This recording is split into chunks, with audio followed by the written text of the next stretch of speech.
Einar, þetta endar tiltölulega öruggt og svona jafnræði í hálfleik, 4 stigum þá. Hver svona, veit ekki hvernig á orða spurninguna?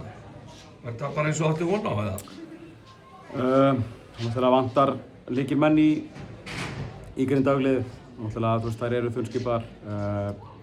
Og kemur þá mannmann til ykkur í byrjun heldurðu? Nei, mér bara greit á þær, það var bara að spila vel. Farið var bara öflug og var okkur erfið. Þannig að en ég heilt yfir bara eftir fyrsta regl út að bara ánægði með varnarleiki sko. Já. Þannig að þetta vinst á vörðinni? Já, þetta var náttúrulega ekki... Þetta var dóttir vandræðilegt ykkur í dag stundum sem maður? Sóknarleikur bara svona heilt yfir, ég nú ekki búið að skoða statið sko.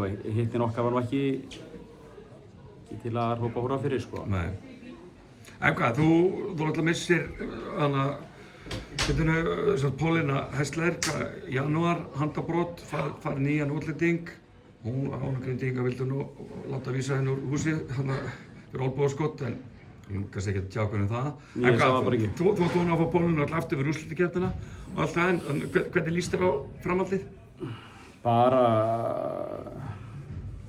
mjög spennandi. Þetta er bara góð deild og bara mjög mörg lið sem að keppa. Það er ekki bara þessi 5 lið í efri hluta, það er bara stutt á milli, menn þú sér það Keflavík bikarmeistari og í neðri hluta sem dæmi og ég veist bara Stjarnan er búin að uppgangur á þeim undanfarna vikur, þannig að bara ég held að veri bara mikið spenna það sem eftir að splittinu og svo bara hörku úrslitakeppni framundan. Ég veit ekki, mín tilfinning fyrir tímabilið að þú væri bara, að Njarðvík væri með bara sterkasta lið á pappír og fá Daniel sem kann ígildi henni orðin íslensku og allt þetta. En eru bara hin liðin deildinni var aldrei verið svona sterk eða? Nei, ég held hún hafi ekki verið það sko, en náttúrulega mikið styrkur í Dani sko, og þú veist, þessi útreikningar þínir, það eru lið sem eru með 4 erlenda leikmenn eins og Grindavík og þetta er ekki einhverjir rúkkjar sko, þetta eru 4 gríðarlega öflugir og bara reyndir leikmenn náttúrulega, en mikil reynsla og Fari er búinn að spila í WNBA og Ellen búinn að spila í Euroleague, þannig að gríðarleg, með allri virðingu fyrir mínu liði, fyrir Keflavík-liðinu sem er frábær Íslendinga, þá er 5 lið Grindavíkur þegar þær eru allar mættar, þá er það svona stærstu prófílarnir á pappír sko. En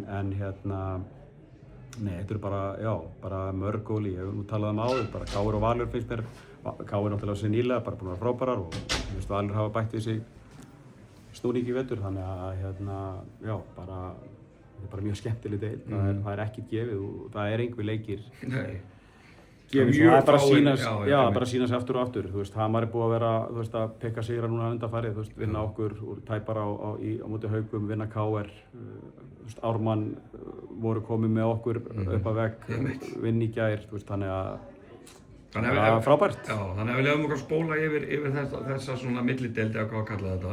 Er ekki von á alveg gríðarlega skemmtileg úrslitakeppni? Það held ég. Ég held að bara verði bara 4 seríur bara? Já, bara 3 seríur. Það er bara, ég held að það sé gefið mál sko. Og var ekki heimskuleg spurning á mér að spyrja það hvort að þú stefnir ekki á það að landa á titlinum? Er það ekki mjög heimskuleg spurning?